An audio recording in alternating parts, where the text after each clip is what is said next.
Jaz mislim, da sem v redu voznica, če pa hočete kaj več, boste pa mogli druge vprašati. Živijo, jaz sem Ana Marija Lampič in sem smučarska tekačica in vozniški izpit imam že približno 6 let. Živijo, moje ime je Nejc Brodar, sem glavni trener reprezentance v teku na smučeh in vozniški izpit sem opravil leta 2000. Izpit sem sicer opravil drugo, v prvo sem počel vse drugo, samo vozil nisem. Vem, da sem ga naredila prav na očijo rojsten dan, takrat sem bila kar malo nervozna.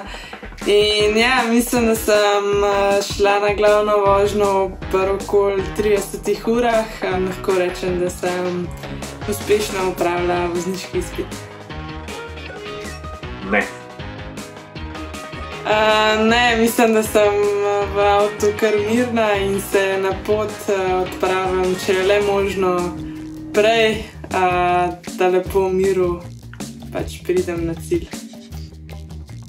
Jaz mislim, da sem dovolj discipliniran, predvsem prilagodim vožnjo razmeram na cestišču.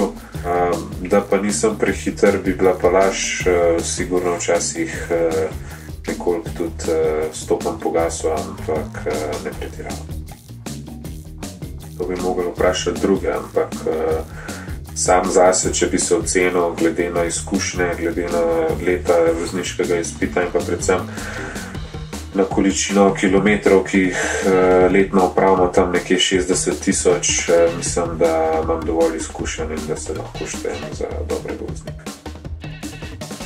Ja, v bistvu Nejc me predvsem čez zimo konstantno prevaža, ne samo mene, tudi ostale tekmovalce za reprezentance, na treninge, na priprave, po tekmah, tako da jaz mislim, da je zelo v redu voznik in pač na prvem mestu smo mu tekmovalci in ja, varnost ni odveč.